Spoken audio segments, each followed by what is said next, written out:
Today we are talking about Taylor Swift and Cruel Summer. Fever dream is not literal here. Killing me slow is an idiom meaning something is emotionally exhausting over time. Devils roll the dice. Angels roll their eyes. This is metaphor heaven. Andom is a reduced form of them. Very spoken English. Then, I'm not dying. Again, dramatic language. No rules in breakable heaven. I'm drunk and I cried like a baby coming home from the bar. For example, going becomes going.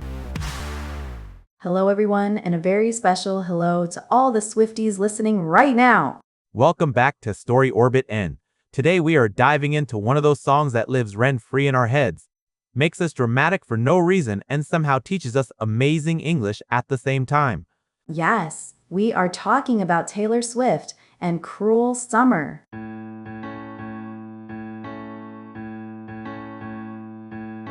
Exactly. This episode is for anyone who has ever said, I'm fine, when they were absolutely not fine. For anyone who overthinks at night, and for anyone who loves learning English through music that hits a little too close to home. We are going to talk feelings, metaphors, messy grammar, and all the real English hiding inside this song. So grab your headphones, imagine it's a warm summer night, and let's turn a pop song into a full English learning experience, the StoryOrbitEN way. Also, we are only using the lyrics you already know, nothing extra, nothing invented. We are going to squeeze every drop of English out of them like it is the last lemon of summer. That image already hurts a little. Let's start right at the beginning with Fever Dream High in the Quiet of the Night. I mean, Tom, that line alone feels like three emotions fighting in a small room. Totally. So let's unpack it casually. Fever dream is not literal here. It describes something intense, unreal, confusing, like when emotions are so strong that reality feels blurry. And then she adds high, which is interesting because it is not about drugs here, it is about emotional intensity. Yes, and for learners, high is often used metaphorically. You could say, I am high on life, meaning very happy or excited. So a fever dream high suggests a mix of excitement and confusion, not something calm or healthy. And then, in the quiet of the night, changes everything. Nighttime in English. Songs often mean secrecy, thoughts, emotions, things you do not say out loud during the day. So the grammar here is simple, but the meaning is layered. I also love how she does not use a full sentence. There is no verb like I am. That is very common in songs and poetry. For learners, this is important. In real life, you would say, I am in a fever dream high, but in music, you can drop words to sound more emotional. Right, grammar is bending, not breaking. Then she says, you know that I caught it. I love this because to catch is usually for illness, like catching a cold. Here she uses it emotionally, like catching feelings. And that is such a natural English expression. People say, I caught feelings, meaning I did not plan to fall in love, but it happened. It feels accidental, like, oops, emotions happened. And a little side comment, oh yeah, you're right, I want it. Sounds like an inner voice arguing with itself, which is very human. Grammatically, it is informal, conversational English. No perfect sentences, just thoughts. Then we get bad boy, shiny toy with a price. This line is fun but dangerous for learners if taken literally. Bad boy is a cultural expression for someone exciting but risky. And shiny toy with a price suggests something attractive that will cost you emotionally. And notice repetition. Bad boy. Repetition is used for emphasis in English songs. It adds drama, not grammar points. Then, you know that I bought it. Again, not literal buying. Exactly. To buy something informally can mean to accept it, to fall for it. Like when someone lies badly and you say, I do not buy it. So here, she bought into the situation. I love how English uses money verbs for emotions. Buy it, pay the price, cost me. And if you want to go deeper into how English talks about money in real life, go check episode 56. Let's Talk About Money English podcast. Then things get darker with killing me slow, out the window. That sounds dramatic, but it is not violence. It is emotional pain. Killing me slow is an idiom meaning something is emotionally exhausting over time. And out the window is interesting. In English, go out the window means something is lost or ignored. Like, my plans went out the window. so it feels like control is disappearing. Then she says, I'm always waiting for you to be waiting below. This line is grammatically fascinating. Waiting for someone to be waiting. Yes, it shows emotional imbalance. One person is always ready, always available, hoping the other will match that energy. And notice the continuous form, I'm always waiting. That suggests repetition, not one moment. And then we hit one of the most quoted lines. Devils roll the dice. Angels roll their eyes. This is metaphor heaven. Absolutely. Rolling the dice means taking risks. So devils take risks, angels disapprove, and roll their eyes is such a useful everyday expression. It means being annoyed, unimpressed. This is great for learners. If someone says something silly and you roll your eyes, you are not impressed. Very common, very informal. Then, what doesn't kill me makes me want you more. This plays with a famous saying, what doesn't kill me makes me stronger. Here she twists it emotionally. And this is a perfect example of cultural grammar. You need to recognize the original phrase to fully feel the meaning. English does this a lot, modifying famous expressions. Yeah, and the meaning is kind of wild. She is saying, even though this situation is painful and stressful, it doesn't make me back away. It actually makes my desire stronger. So, the same thing that should push her to stop is doing the opposite. It's pulling her in more. Moving on, we get, and it's new, the shape of your body. This is subtle, grammatically simple, emotionally loaded. It's new refers to the feeling, not the body itself. But English allows this ambiguity. And the shape of your body is physical attraction without being explicit.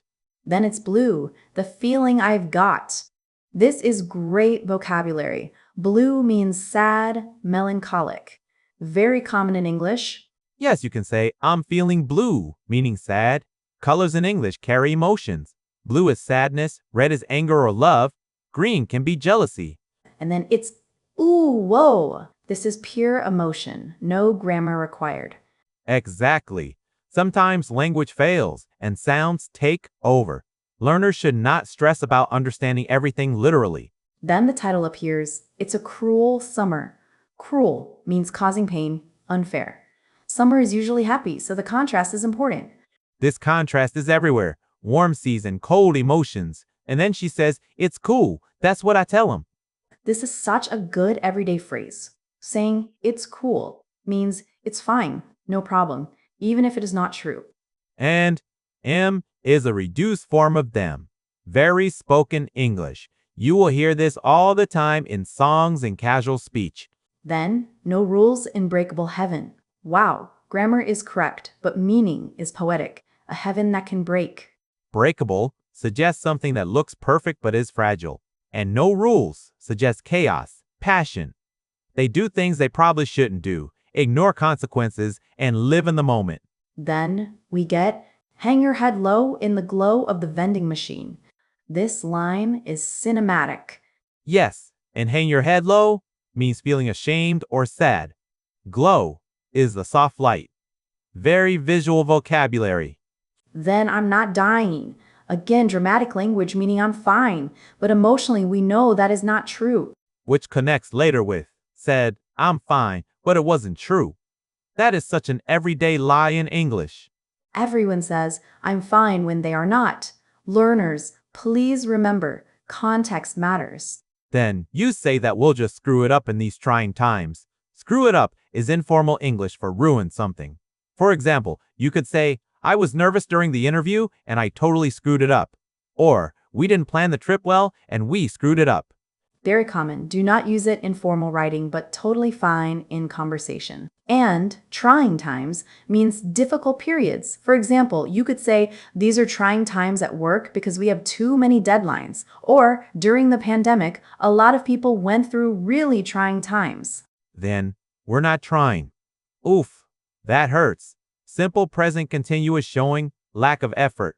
Then, so cut the headlights means turn off the car lights so no one can see you. In English, this suggests hiding, secrecy, or doing something without being noticed, like sneaking around. And then, summer's a knife. Compare summer to something sharp that can cut you. Normally, summer is fun and happy, But here, it represents a relationship that looks bright and exciting, but actually causes pain. So if we say it in simple, everyday English, the meaning is, let's stay hidden because this relationship hurts, even though it looks beautiful from the outside. The summer is not warm and safe, it's dangerous and can wound you emotionally. Then just to cut to the bone. That is an idiom meaning something deeply painful or honest. Then again, if I bleed, you'll be the last to know. This line is about hiding pain. If I bleed does not mean real blood, it means if I'm hurt emotionally. And you'll be the last to know means she will not tell this person when she is suffering. Now the famous bridge. I'm drunk in the back of the car. This line shows loss of control and emotional chaos. Being drunk here is literal, but it also symbolizes being overwhelmed by feelings. The back of the car suggests she is not in control, just being carried along by the situation. In simple terms, it means she is physically and emotionally out of control. A real-life example could be, after the party, I sat in the back of the car thinking about my life, totally overwhelmed. And I cried like a baby coming home from the bar. Cry like a baby is an idiom meaning crying a lot. Then I don't want to keep secrets just to keep you. Wanna is want to, very spoken English. She is saying, I don't want to hide who I am, lie, or pretend everything is fine, just so you stay with me. This line is grammatically simple but emotionally complex. Choosing honesty over fear. I snuck in through the garden gate. Snuck is the past of sneak. To sneak is to go somewhere without permission or without people noticing. Beyond the grammar, the meaning is emotional. Sneaking in shows a relationship is hidden, maybe forbidden, or not accepted. She is choosing secrecy again, even though she knows it could cause problems. And to seal my fate means to make an outcome final and unavoidable, usually something bad or risky. Once you seal your fate, there is no going back. The result is decided. Then this green, for whatever it's worth, is used when you say something important, even though you are not sure it will help or change the situation. It means I'm saying this honestly, even if it doesn't fix anything. And ain't that the worst thing you ever heard? Ain't is a very informal, non-standard word in English that replaces forms like isn't, aren't, ain't, or even haven't in casual speech. In correct standard English, the sentence would be, isn't that the worst thing you've ever heard? For example, instead of saying I am not ready, someone might say I ain't ready. Instead of she isn't coming, you might hear she ain't coming. And instead of they aren't serious, people sometimes say they ain't serious. Learners understand it, but be careful using it. Then he looks up, grinning like a devil. Grinnin' dropping the G, spoken style. Dropping the G does not change the meaning at all. It only changes the sound and the feeling. Grinning and grinnin' mean the same thing, smiling in a playful or mischievous way. The dropped G makes it sound more relaxed, informal, and emotional. You hear this with many verbs ending in ing. For example, going becomes going, thinking becomes thinking, and working becomes working. Native speakers do this naturally when they speak fast or casually. The meaning of he looks up, grinning like a devil, is about reaction and attitude. He hears her emotional confession and looks up with a big, mischievous smile. Like a devil suggests he enjoys the chaos, the risk, and the intensity of the moment. So before we finish, let's talk to you, especially the Swifties listening. Did you notice how much real, informal English is packed into this song? Songs like this are gold for understanding how English actually sounds in real life. Yes, and now we want to hear from you. Write in the comments your favorite lyric from Cruel Summer and tell us why it hits you. Or tell us your favorite Taylor Swift song, the one you always come back to. And also, did you like this episode? If you enjoyed learning English through music like this, tell us in the comments so we can make more episodes breaking down songs together. And if you want an episode about your favorite singer or band, tell us that too. Pop, rock, indie, old school, we're listening. Your ideas help shape StoryOrbitEN. Thanks for hanging out with us today. See you next time, and remember, English gets easier when you learn it through stories, songs, and feelings. Bye!